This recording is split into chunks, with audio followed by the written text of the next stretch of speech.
मैं अपना परिचय दे दूं। Myself Poonam Pandey, wife of Dinesh Kumar Pandey ji, और सर की आईडी पे मैं स्टार पर्ल हूँ। और डे वन से हम हस्बैंड वाइफ मिल के साथ में इस बिजनेस को जी रहे हैं, सीख रहे हैं और बांट रहे हैं लोगों को। और बहुत कुछ परिवर्तन आए। और साथ में मैं WW किक भी चला रही हूँ। आगे मैं स्टोरी में बताऊंगी कि वो जरूरत मुझे क्यों पड़ी चलाने की। मैंने शौक से नहीं स्टार्ट किया, क्योंकि बिजनेस को आगे बढ़ाना था, तो प्रोडक्ट की अवेलेबिलिटी नहीं थी, तो ये मुझे इनिशिएटिव लेना पड़ा। तो मैं स्टोरी की बात करूं, क्योंकि स्टोरी यहाँ पे बतानी होती है, तो लगभग मेरे हिसाब से तो हर महिला की एक ही स्टोरी होती है, बहुत सबकी मिलती जुलती होती है। तो मैं पहले धन्यवाद अदा करना चाहूंगी परमपिता परमेश्वर की, परमात्मा की, कि भारत जैसे देश में मुझे जन्म दिया। क्योंकि बहुत सारी विशेषताएं हमारे देश की हैं। जब हम पढ़ते थे तो हम सुनते थे, एक संस्कृत का श्लोक था कि गायन्ति देवा किल गीत कानी धन्यास तुझे भारत भूमि भागे स्वर्गा पवर्गा पद हेतु भूते भवंति भूय पुरुषा सुरत्वाद। यानी कि हम लोगों को धन्यवाद दे रहे हैं उस कविता के माध्यम से कवि, कि वो लोग धन्य हैं जो लोग कि भारत में जन्म लेते हैं, क्योंकि इस धरती पे जन्म लेने के लिए देवता भी लालायित रहते हैं। तो मैं हमेशा इसको कभी नहीं भूलती हूँ कि मैं ऐसी धरती पे जन्म ली हूँ जहां पे कि देवता भी जन्म लेने के लिए लालायित रहते हैं। उसके बाद मैं अपने माता पिता का धन्यवाद देती हूँ, जिसकी वजह से मैं इस दुनिया में आई। उन सभी लोगों का, परिवार का, अपने क्योंकि मेरी परवरिश जो है ननिहाल में हुई।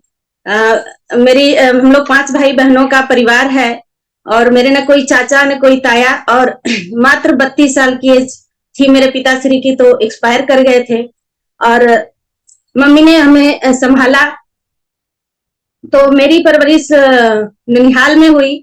मैं काफी छोटी थी, 2.5 साल की थी, तो नाना जी उठा ले गए थे। तो बहुत अच्छा एनवायरनमेंट वहां मिला, बहुत अच्छे संस्कार मिले। आज मैं जब ओम शांति के जो पीस ऑफ माइंड के जो भी लीडर हैं, जो भी दीदी हैं, उनको सुनती हूँ तो मुझे लगता है कि मेरी नानी में वो क्वालिटी कहाँ से थी। तो बहुत अच्छी परवरिश उन्होंने दी, सारी वो बातें हमें बचपन से सिखाई गई, और बहुत अच्छे संस्कार मिले। लेकिन तो फिर मैं वहां भी अनलकी रही कि मात्र 6 साल की थी तो नाना भी एक्सपायर कर गए। तो मेरी प्रारंभिक शिक्षा जो है नानी जी के देखरेख में हुई, क्योंकि नानी भी पढ़ी लिखी थी तब के जमाने की। और 5वीं तक की उन्हीं की देखरेख में मेरी पढ़ाई हुई, क्योंकि स्कूल दूर था तो मैं जा नहीं पाती थी। और डायरेक्ट मेरा 6वीं क्लास में एडमिशन हुआ, और फिर वहां से मेरी पढ़ाई स्टार्ट हुई। 10वीं तक मैंने रेगुलर क्लास किया। लेकिन तो एक जुनून था, एक परमात्मा का गॉड गिफ्टेड कुछ था ऐसा कि कुछ परवरिश भी, संस्कार भी ऐसे थे कि 6वीं क्लास से मैं स्टार्ट करने के बाद भी अपने क्लास में अव्वल थी। पढ़ाई में बहुत रुचि मेरी थी।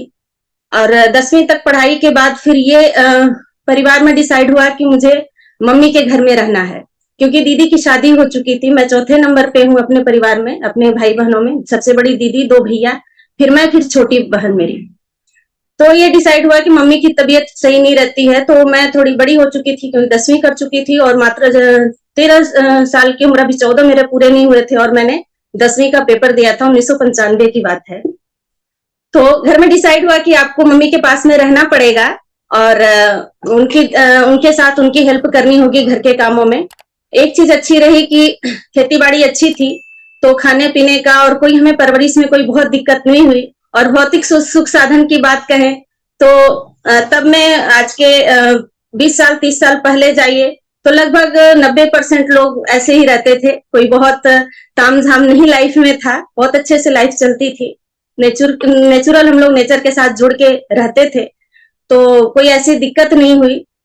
फिर मम्मी के घर में मैं रहने लगी, लेकिन वहां भी मैं क्योंकि भाग्य तो होता है, कहते हैं ना कि परमात्मा वो नहीं देता जो हम चाहते हैं, परमात्मा वो देता है जो हमारे लिए अच्छा होता है। तो ये मेरे लाइफ में हमेशा स्टेप बाय स्टेप होता रहा। क्लास के अव्वल स्टूडेंट होने के बाद भी 10वीं के का जो पेपर रहा उसमें मेरा अनकम्प्लीट आया। 3 सब्जेक्ट में डिक्टेंशन मार्क्स होने के बाद भी कुछ प्रिंटिंग मिस्टेक्स की वजह से मेरे मेरा जो रिजल्ट था वो फाइनल नहीं हो पाया। प्रिंसिपल ने बोला कि लड़की को भेजो, आती जाती रहेगी, फॉलो अप होता रहेगा तो मैं निकलवा दूंगा, लेकिन नहीं हो पाया क्योंकि मुझे मम्मी के घर में रहना पड़ा और मम्मी के घर से नानी के घर की दूरी 40 किलोमीटर दूर थी। तब कोई फोन नहीं था और इस तरह से मेरी पढ़ाई नुकसान हुई। लगभग 3 साल इस तरह से मेरे बर्बाद हुए।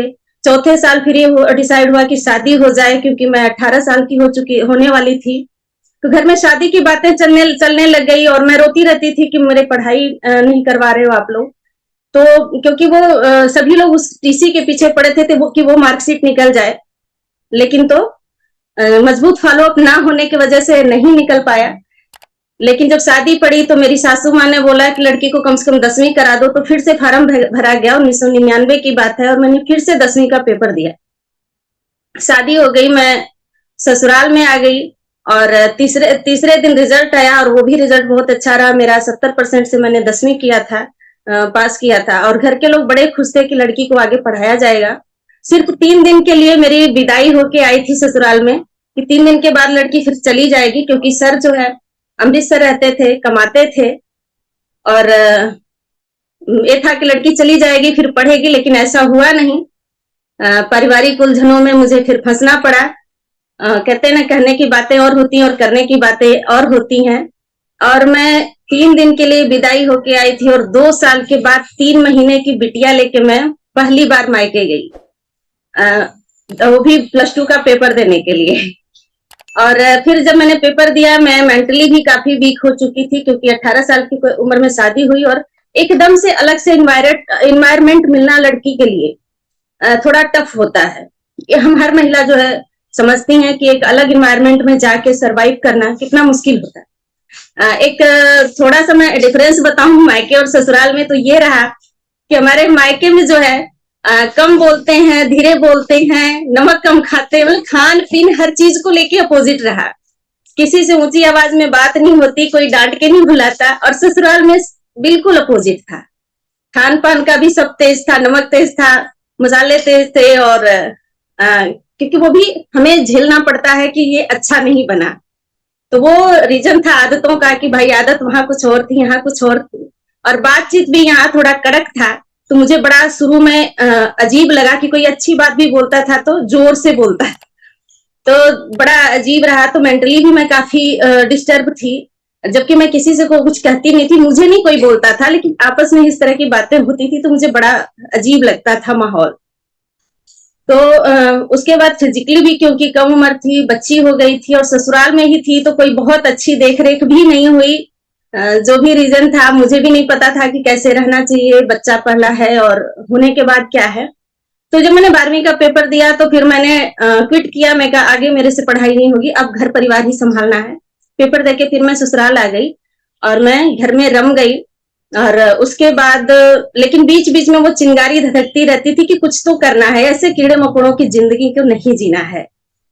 एक आग सी जलती रहती थी, लेकिन ऊपर वाले ने क्या लिखा है कुछ पता नहीं था कि क्या बनेगा। फिर शादी के 8 साल बीत चुके थे और अच्छी लाइफस्टाइल हमारी थी क्योंकि सर कमाते थे और थोड़ा ज्वाइंट फैमिली होने की वजह से शुरू में तो प्रॉब्लम रही, क्योंकि घर के बड़े लोग जो है मुखिया होते हैं, तो कुछ मैनेजमेंट की वजह से दिक्कतें रही। लेकिन फिर सबको क्रॉस करते हुए बच्चे मेरे पढ़ने लायक हुए, बच्चों को हमने अच्छे स्कूल में डाला। हमने थोड़ा सा परिवार को के आगे, फिर मैं अपने लिए तो कभी नहीं खड़ी हुई, लेकिन बच्चों के लिए मैं फिर खड़ी हुई। और 2007 की बात है, मैं थोड़ा सा सेपरेट हुई क्योंकि हम लोग बाहर ही रहते थे, शहर में रहते थे और हमने अपना 1000 स्क्वायर फीट का मकान 2009 में बना लिया था। बच्चों को अच्छे स्कूल में 3 बच्चे मेरे थे। ऊपर वाले ने मुझे बहुत कुछ दिया। मैं ऊपर वाले का हमेशा थैंक्स करती हूँ कि मैंने कभी भी यहाँ पे मायका मायका बोला जाता है, मुझे मायके की फीलिंग नहीं पता है, इसलिए मुझे महसूस नहीं होता। क्योंकि पापा थे नहीं और मम्मी से मैं कोई भी बात शेयर नहीं कर सकती थी, तो इसलिए सब मैंने खुद सारा वो अपने खुद मैंने संभाला। और उसके बाद लाइफ स्टाइल अच्छी चल रही थी। बच्चों को मैंने 3 बच्चे हुए, ऊपर वाले ने दिए। मुझे कोई हेल्थ इशू कभी नहीं रहा, कोई प्रेगनेंसी में कोई इशू नहीं रहा, बिल्कुल नॉर्मल डिलीवरी हुई। तो ऊपर वाले को मैं बहुत धन्यवाद देना चाहती हूँ। बहुत प्यारे प्यारे 3 बच्चे हुए, 1 बिटिया और 2 बेटे। और फिर उसके बाद 2009 में हम बिल्कुल सेटल थे। एक जो आम हाउस वाइफ की जो लाइफ होनी चाहिए वो चल रही थी, घर में सारी सुख सुविधाएं थी। और सर ने एलसीडी भी लगा रखी थी। और सर बोलते थे अब तुम जो है आराम करो, बहुत तुमने स्ट्रगल किया है, तो तुम अब आराम करो, तुम्हें कुछ की जरूरत नहीं है करने की। लेकिन मैं कहती थी मुझे कुछ करना है, मुझे कुछ करना है। तो मैंने जिद किया कि मुझे बीए कराओ, बीएड करूंगी और टीचर की जॉब करूंगी। तो सर ने एडमिशन करा दिया, मैं बीए भी करने लगी। फिर मेरे साथ चैलेंज आया, क्योंकि हम लोग ज्वाइंट फैमिली थी और सभी को जो मेरे से नीचे वाले हैं मैं अपना बच्चा ही समझती हूँ, चाहे मेरे देवर हो, ननद हो, सबको बच्चा ही समझती हूँ। तो मेरे देवरानी के वो प्रेग्नेंट थी और जुड़वा बच्चे थे, उसका भी मैंने इनिशिएटिव लिया। मैंने कहा परमात्मा को जो करना है वो करे, अगर उसकी जो मर्जी है वो करे, जो उसका काम है वो करे, बच्चे संभालने का काम हम कर लेंगे। तो वाकई अच्छा हुआ, परमात्मा ने 2 प्यारी प्यारी बच्चियां दी। और उसमें से एक बच्ची को मैंने ले लिया, वो 3 महीने की थी तभी। और उस 3 महीने की बच्ची को लेके फिर मैंने बीए अपना धीरे धीरे कंप्लीट किया। लेकिन मैं समझ चुकी थी कि जिस चीज से मैं उभरी हूँ, अभी बच्चे मेरे बड़े हुए थे और मैं सोच रही थी कि मैं कुछ करूंगी, तो अब फिर एक छोटा बच्चा लेके मुश्किल होगा। बीए का मेरा लास्ट ईयर था और इसी उठापटक में मैं लगी थी कि करना क्या है, करूंगी क्या। और उसी टाइम में ऊपर वाले की, परमात्मा की मर्जी से आरसीएम बिजनेस जैसा सिस्टम हमारे लाइफ में आया। सर के को आया, सर के किसी कलीग ने इनको बताया, सर के सहयोगी ने इनको बताया। तो सर बोले कि मैं तो समझ गया लेकिन मैडम नहीं समझेगी। तो उन्होंने जो भी सर को समझाया हो, सर 1000 का प्रोडक्ट उस टाइम 2013 का लगभग लास्ट था, ऐसे कुछ था, तो लेके आए थे सर 1000 का प्रोडक्ट। तो उससे पहले की बात थी कि हम दोनों में एक टाई था कि सर बोलते थे कमाना मेरा काम है और घर के सारे काम देखना तुम्हारा काम है। एक साबुन की टिक्की तक भी नहीं लाते थे सर कभी, उनको पता भी नहीं था घर में कौन सा साबुन यूज होता है, कौन सा मसाला यूज होता था। तो सर जब लेके आए तो मैं बड़ा आश्चर्यचकित रही कि ये क्या है, लगता है सर को मेरे पे भरोसा नहीं है क्या कि मैं घर चला नहीं रही हूँ ढंग से। तो सर बोले नहीं नहीं ऐसी कोई बात नहीं है, ये प्रोडक्ट बहुत अच्छे हैं, किसी ने बताया है। मैं कहा यार ऐसे ही तुम फंस गए, पता नहीं किसने क्या दे दिया, इसका कोई प्रचार वगैरह तो आता नहीं। तो बोलते तुमको प्रोडक्ट की ही टेंशन है ना। मैं कहा हाँ। बोलते कि तुम किचन में एक तेल यूज कर रही हो 1 महीने से। उससे पहले सर हेल्थ गार्ड ऑयल ले आए थे और सर को करीब मेरी बिटिया 2 साल की थी तभी सर को ट्यूमर हो गया था। तो ट्यूमर की वजह से सर का लिवर डैमेज हुआ था और डॉक्टर ने तली भुनी चीजें खाने से मना किया था। तो सर वो तेल लेके आए तो बोले एक व्यक्ति ने इसका बड़ा ही प्रमोशन किया है, बहुत अच्छा तेल है, इसमें तुम पूड़ी बनाओ मैं खाऊंगा। मैं कहा यार फिर से दिक्कत हो सकती है। बोले नहीं होगी, उसने इस हिसाब से प्रमोशन ही किया हुआ है, उस बंदे ने इतना अच्छा बताया है कि मुझे विश्वास है इस तेल से मैं खाऊंगा पूड़ी तो मुझे कोई प्रॉब्लम नहीं होगी। तो मैंने पूड़ी बनाया, सर ने खाया, वो दिन गया, आज का दिन गया। हम तली चीज घर में बना के, चाहे समोसे हो, पूड़ी हो, टिक्की हो, सर भी बिल्कुल बिंदास खाते हैं, तो कोई दिक्कत नहीं। सर बोले कि तुम कहती है तुम पढ़ी लिखी हो, तुमने कभी चेक किया वो तेल कहाँ का है, किस ब्रांड का है। मैं कहा मैंने तो नहीं देखा, आपने लिया ला के दिया और मैंने यूज किया। कहते वो आरसीएम का है। मैं हैरान रही, मैं कहा बिल्कुल मेरी गलती है, मैं पढ़ी होने लिखी होने के बाद भी मैंने देखा नहीं, समझा नहीं। मुझे विश्वास हो गया कि एक प्रोडक्ट अच्छा है तो हर प्रोडक्ट अच्छा होगा। और रही बात बिजनेस की, तो सर वो प्लान अभी दिखाना सीखे नहीं थे, तो सर को लेके आए, बोले कि मैडम को समझाओ। मैडम ने सर ने प्लान दिखाया, समझाया, सारा बताया, तो मुझे ये समझ में आ गया कि बिल्कुल आरसीएम बिजनेस मेरे लिए बना है और मैं इसके लिए बनी हूँ। फिर मैंने सर से बोला, मैं कहा सर मैं थोड़ा सा अंतर्मुखी स्वभाव की हूँ, मैं किसी से बात नहीं करती, तो कैसे होगा, इसमें तो लोगों से बात करना पड़ेगा। तो हमारे अपलाइन माननीय अरविंद दुबे सर, जिनसे हमें ये बिजनेस मिला और बिल्कुल अंगुली पकड़ के सर ने सिखाया है, तो सर को भी मैं बहुत बहुत धन्यवाद करूंगी। और धन्यवाद के पात्र सभी हैं, पूरा आरसीएम सिस्टम है, माननीय टीसी सर हैं। और अगर हम ग्रेटिट्यूड करने लगे तो पूरी लंबी लाइन है। आज ये प्लेटफॉर्म देने के लिए माननीय बीसी सर, अभिषेक सर, तो इस तरह से सारे लोगों का बहुत बहुत मैं धन्यवाद देती हूँ। हमारे जो भी अपराजिता बहनें हैं जो इसको सुचारू रूप से चला रही हैं, हर किसी के साथ चैलेंजेस रहते हैं। आज हम लोग वहां गए थे एनिवर्सरी में, तो उसके बाद भी आज इतने लोग यहाँ इकट्ठे हैं, तो सभी के सहयोग से ये प्लेटफॉर्म चल रहा है, तो सभी को मेरा धन्यवाद। तो उसके बाद हमने शुरुआत किया, मीटिंग सेमिनार से जुड़ना शुरू किया, कैसेट्स सर ने हमें देना, बिल्कुल एजुकेशन के साथ सर ने हमें जोड़ा। और जब मैंने, क्योंकि उससे पहले की बात करूं तो मैं बड़ा अपने अतीत को लेके मैं हमेशा डूब जाती थी ख्यालों में।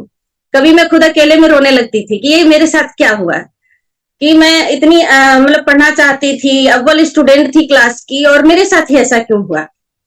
लेकिन तो जब मुझे बुक दी गई बड़ी सोच का बड़ा जादू पढ़ने के लिए, और जब मैंने पढ़ा तो मैंने पाया कि ये तो मैं फालतू में ही टेंशन में हूं। कहते हैं ना कि जो अतीत है वो मुर्दा है, और मुर्दे को खुला छोड़ेंगे तो वो नुकसान पहुंचाएगा, बीमारी पहुंचाएगा, तो मुर्दे पे मिट्टी डालना ही सही है। और जो जिंदा है, जिंदगी है, उसमें आगे बढ़ना चाहिए। उस बुक में बताया गया है कि हम जो है 90% हमारे विचार हमारे अतीत में रहते हैं, जिसका कोई फायदा नहीं, वो हमारे सेहत पे भी नुकसान करते हैं, हमारे हर चीज के लिए नुकसानदायक हैं। तो मैंने अतीत को छोड़ना शुरू किया, अतीत की यादों को छोड़ते, और मीटिंग सेमिनार से मोटिवेशन एजुकेशन लेते हुए हम दोनों लोग आगे बढ़े। भीलवाड़ा टूर हुआ। भीलवाड़ा का ऐसे रहता था कि सर क्योंकि जॉब के साथ करते थे, जॉब सर की अच्छी थी, तो सर को टाइम नहीं होता तो मैं टीम को लेके भीलवाड़ा जाया करती थी। जब सर को टाइम होता तो मैं बच्चे देखती और सर लेके जाया करते थे टीम को। तो इस तरह से, और एक चीज ये रहा कि कभी भी हमने जोड़ा नहीं आरसीएम बिजनेस में, कि हमने कभी कैलकुलेशन नहीं की। हम दोनों लोग रेगुलर जो है मीटिंग सेमिनार में जाते रहे, इसलिए सर को ज्यादा दम नहीं लगाना पड़ा मुझे समझाने में। जैसे जैसे अपलाइन बताती गई, एज इट इज उसको हम लोग फॉलो करते गए। और फिर हमारे धीरे धीरे, क्योंकि मुझे डेट भी याद नहीं रही कब हमारी रॉयल्टी आ गई, कब हमारे टेक्निकल हो गया, कब हमारा स्टार पर्ल हो गया। स्टार पर्ल का इसलिए थोड़ा याद है क्योंकि उस साल लॉकडाउन लगा था। लॉकडाउन से जस्ट 2 दिन पहले, लगभग 26 तारीख को हम लोगों का, उससे पहले ही हमारा स्टार पर्ल फाइनल हो चुका था। तो इसलिए मुझे याद है। काम करने में हम इतने बिजी हो गए कि हमें उपलब्धियों का, डेट का ध्यान नहीं रहता है। तो कहते हैं आरसीएम बिजनेस कठिन है, हमें तो लगता है इससे सरल कुछ है ही नहीं, बस इसमें डूब जाओ, इसको जीना शुरू कर दो, जीवन का हिस्सा बना लो। जब हम इसमें भी शुरुआत किए तो चैलेंज आया। हमारे एरिया में प्रोडक्ट नहीं था, 12-12 किलोमीटर दूर से सर को कंधे पे, बैग पे टांग के जो है सामान लाना पड़ता था, कंधा लाल हो जाता था। बेशक बाइक पे रखते थे लेकिन फिर भी जोर पड़ता था और हो जाता था। फिर हमने अपने किसी रिलेटिव को पिकअप सेंटर खुलवाया। 3 साल उन्होंने पिकअप सेंटर चलाया, लेकिन फिर उन्होंने क्विट कर दिया। फिर हमें चैलेंज आया, सर बोले अब क्या करूं, टीम में भी कोई सुनने को तैयार नहीं है, क्योंकि चलती गाड़ी में बैठना सब पसंद करते हैं। और क्योंकि उनको लग रहा था कि पिकअप सेंटर चलता नहीं है, ये तो डूब गया, ऐसे हो गया। तो सर को मैंने बोला कि देखो काम तो करना ही है, चाहे जो हो जाए। जब हमने आगे कदम बढ़ा लिया है तो पीछे कभी नहीं करेंगे। बोले फिर क्या करेंगे? मैं कहा मैं पिकअप सेंटर चलाऊंगी। तो हमने अपने घर में एक कमरे से पिकअप सेंटर की शुरुआत की थी, मात्र 2.5 लाख रुपए की पूंजी से। फिर हमें जरूरत पड़ी, हमने, ये 2017 की बात है, 2017 दिसंबर में हमने स्टार्ट किया था। फिर हमने क्या किया, फिर उसको जरूरत पड़ी, दूसरा कमरा हमने तोड़ के मिलाया। फिर हमें लगा कि नहीं ये भी कम पड़ रहा है, अब घर में कितना चलाएंगे, गली में था और कंपनी से भी आने लगा कि नहीं मेन रोड पे होना चाहिए। तो अभी मात्र 1 साल हुए, पिछले अक्टूबर में हम मेन रोड पे लगभग 600 स्क्वायर फुट में हम इसको लेके आ गए। वंडर वर्ल्ड पिक में हमारा ये चेंज हो चुका है पिकअप सेंटर जो था, और ऊपर हॉल बना हुआ है, मीटिंग हॉल बना है, नीचे पिकअप सेंटर चल रहा है अभी। और मैं अपनी बात बताऊं, मुझे लगता है कि मैं आरसीएम बिजनेस में या इस पिकअप सेंटर में जो वंडर वर्ल्ड पिक है, मैं अपनी क्षमता का 10% भी नहीं दे पाती हूँ। मुझे अभी बहुत कुछ करना है। और अभी दिल्ली यूनिवर्सिटी में की सोल एनिवर्सरी के दिन स्टेज से जो है हमें एक्स्ट्रा इंसेंटिव में ग्लोइंग स्टार के ट्रॉफी से सम्मानित किया गया है। और मैं बताऊं कि ये मेरी जिंदगी की पहली ट्रॉफी है, क्योंकि आईडी तो सर के नाम से है और सारी ट्रॉफियां तो मिलती हैं, लेकिन ये मेरी पर्सनल अचीवमेंट की पहली ट्रॉफी है। तो मुझे बहुत अच्छा लगा कि मुझे इतना सा प्रयास करने से इतना सब कुछ मिलता है आरसीएम में। ये सिर्फ आरसीएम में ही संभव है। हम बस होता क्या है कि करते कौन कम और उम्मीद ज्यादा रखते हैं, इसलिए ये बिजनेस हमें कठिन लगता है। इसमें सिर्फ क्या है कि जीना सीख जाए, माहौल में रहे, टिके रहे, तो ये बहुत अच्छा। अभी मैं कल की ही घटना बताऊं तो परसों बहुत लोग इस सेमिनार में थे, वहां पे एनिवर्सरी में थे, लेकिन तो परसों ही निकल लिए, कल के लिए रुके नहीं। पता नहीं उनको क्या समझ में आया। और कल मैं कहूं तो एक बहुत अच्छा, कहते हैं ना कि परमात्मा का प्रसाद वो बिल्कुल लास्ट में मिलता है ना, तो कल वो चीज मिला हमें, तो उसके लिए कुछ लोग रुके नहीं। तो उसके लिए मैं बताऊं कि वो भी परमात्मा की मर्जी थी। एक जो हम लोग स्टोरी सुनते हैं, सुना हुआ है कि एक व्यक्ति था, वो शंकर भगवान का बहुत ही बड़ा भक्त था, लेकिन वो गरीब था, परेशान रहता था।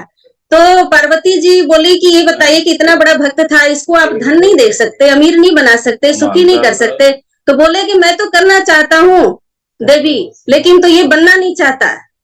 तो बोले कि ऐसा तो हो ही नहीं सकता है, मुझे प्रूफ दो।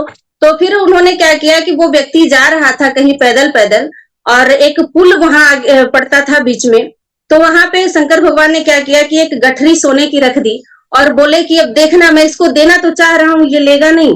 तो बोली ऐसा हो ही नहीं सकता, तुम दो तो सही उसको। गठरी उन्होंने सोने की रख दिया, और जब वो व्यक्ति पुल पे पहुंचा तो उसके दिमाग में एक बात आई कि अंधे लोग कैसे इस पुल को पार करते हैं। अब वो पैदल चलने लगा, आंख बंद करके चलने लगा, और चलते चलते बीच में जब वो गठरी आई तो उसे लगा कुछ ठोकर है, कुछ रोड़ा है, उसको उसने पैर से साइड किया और पार किया, और खुश होने लगा कि मैं आंख बंद करके भी पुल को पार कर गया। तो सेम यहाँ भी है कि कल प्रसाद का दिन था, लेकिन तो लोगों की किस्मत में नहीं था, समझ में नहीं आया, तो नहीं गए। कुछ लोगों की कुछ समस्याएं भी रही होंगी, तो यूट्यूब पे भी लाइव था, और अभी भी यूट्यूब पे है, उसको देखे समझे। आज हमारे लिए बहुत ही गर्व की बात है। मैं कल की एक्साइटमेंट को बिल्कुल नहीं भूल पा रही हूँ कि किरण बेदी मैम ने हमारे सिस्टम के लिए इतनी बड़ी बात बोल दी कि यहाँ तो प्रधानमंत्री जी को आना चाहिए था।